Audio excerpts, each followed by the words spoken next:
नमस्कार दोस्तों, स्वागत है आपका कैरियर प्लस कोचिंग के ऑनलाइन प्लेटफॉर्म पे। आज हम लोग भारत में कृषि का पार्ट नंबर 2 देखेंगे। इससे पहले पार्ट 1 हो चुका है 30 क्वेश्चन का, उसको आप लोग जाके प्ले लिस्ट में देख सकते हैं।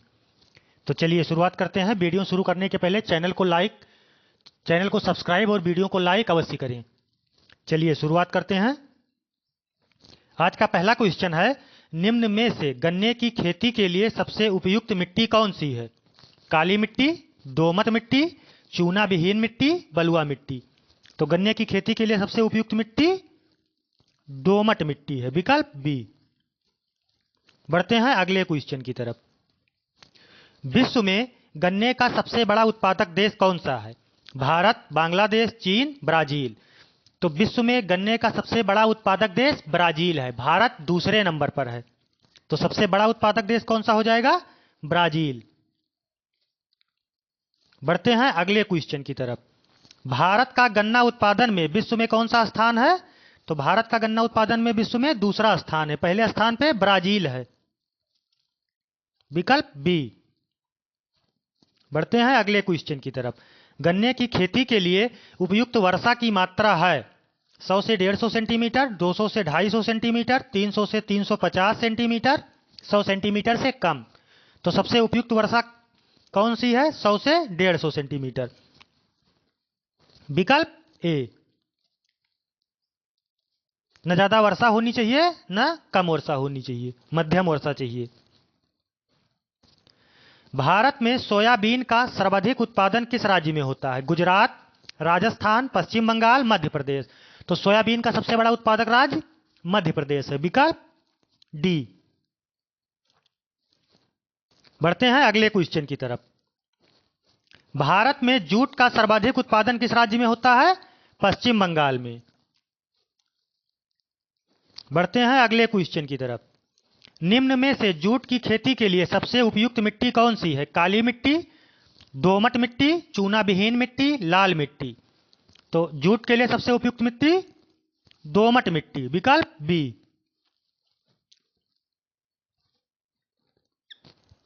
जूट के लिए अनुकूल मौसम है गर्म एवं आर्द्र, ठंडी एवं शुष्क, शुष्क गर्म एवं शुष्क।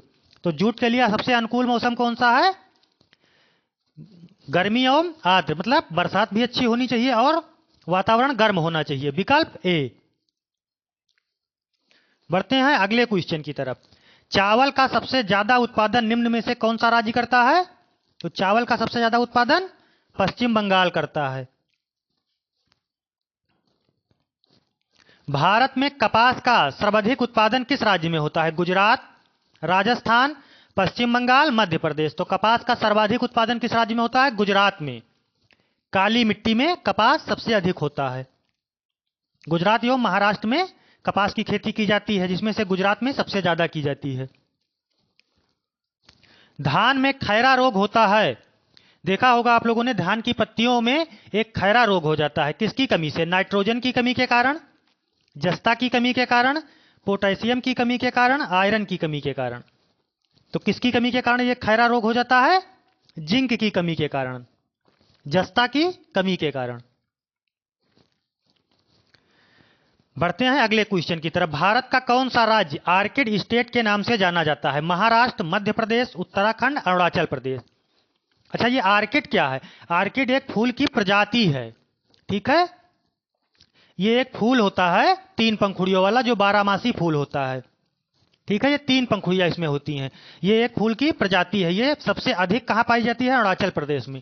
ये पूर्वोत्तर भारत में पाया जाता है, जैसे मणिपुर, मिजोरम, अरुणाचल प्रदेश, मेघालय आदि वगैरह में। लेकिन सबसे ज्यादा कहां पाया जाता है?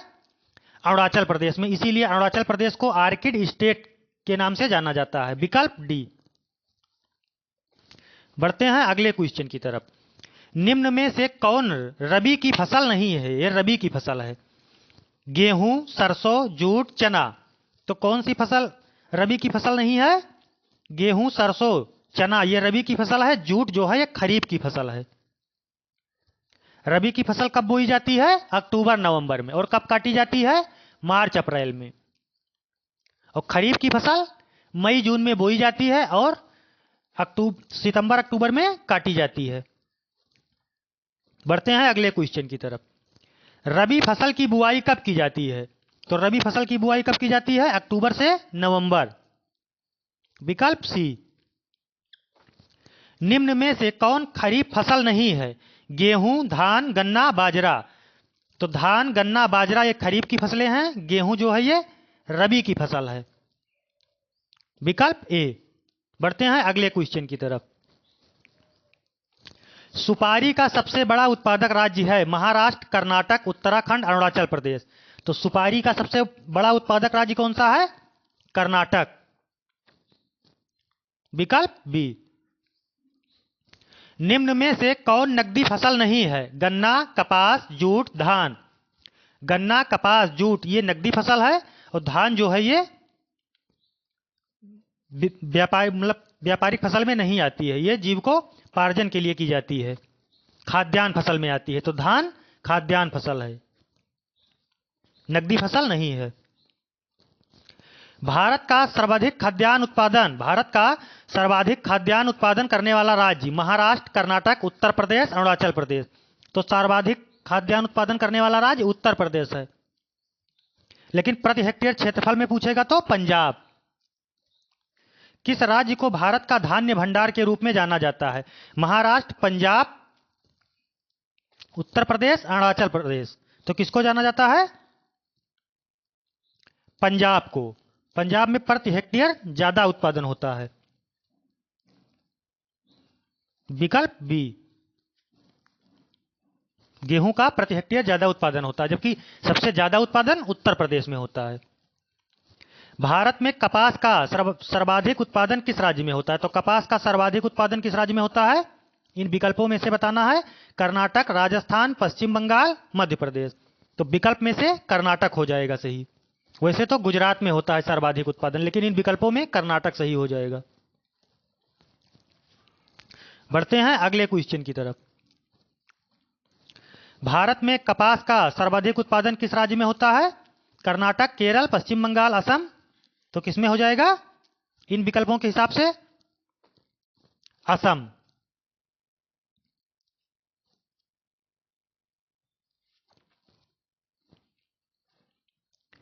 भारत में प्राकृतिक रबड़ का सर्वाधिक उत्पादन किस राज्य में होता है? तो रबड़ का सर्वाधिक उत्पादन किस राज्य में होता है? केरल में।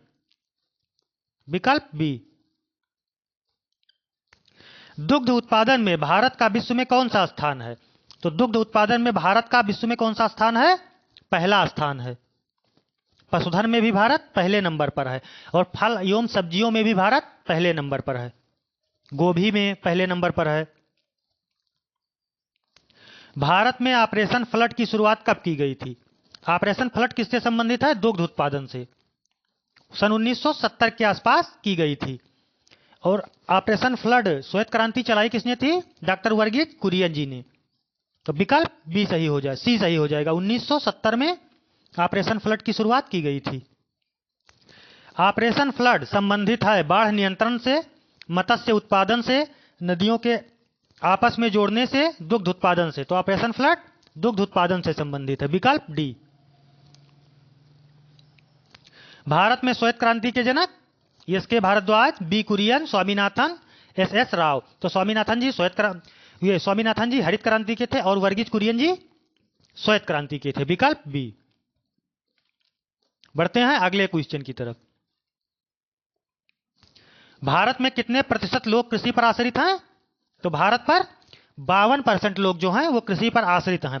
और भारत की कितनी प्रतिशत भूमि जो है कृषि योग्य है? 51% भूमि लगभग कृषि योग्य मानी जाती है, और 52% लोग लगभग कृषि पर आधारित हैं। विकल्प बी। भारत में जेनेटिक रूप से परिवर्तित किस फसल को व्यापारिक उत्पादन के लिए अनुशासित किया गया है? बीटी कॉटन, धान, गेहूं, सरसों। तो किसको किया गया है? ये किया गया है बीटी कॉटन को। ये जेनेटिक रूप से इसका परिवर्तन किया गया है। ये नकदी फसल में अब शामिल हो गई। निम्न में कौन सा राज्य को जैविक खेती करने वाला प्रथम राज्य घोषित किया गया है? निम्न में से कौन से राज्य को जैविक खेती करने वाला प्रथम राज्य घोषित किया गया है? पश्चिम बंगाल, बिहार, सिक्किम, उत्तर प्रदेश। तो किसको घोषित किया गया है? ये सिक्किम को घोषित किया गया है। ये जैविक तकनीकी से खेती करता है। भारत का पहला राज्य हुआ है। सी विकल्प। बढ़ते हैं अगले क्वेश्चन की तरफ। भारत निम्न में से किसका सबसे बड़ा उत्पादक एवं उपभोक्ता है? कहवा, धान, गेहूं, दलहन का। तो भारत सब उत्पादन में नंबर 1 पर है पूरे विश्व में और उपभोग में भी नंबर 1 पर है। तो ऐसी कौन सी फसल है? दलहन। दलहन सबसे ज्यादा होता कहां है? भारत के मध्य प्रदेश में। ठीक है दोस्तों, आज के लिए इतना ही। आप लोग चैनल को सब्सक्राइब और वीडियो को लाइक अवश्य करें और कमेंट बॉक्स में जरूर बताएं कि क्लासेस कैसी लग रही हैं। धन्यवाद दोस्तों।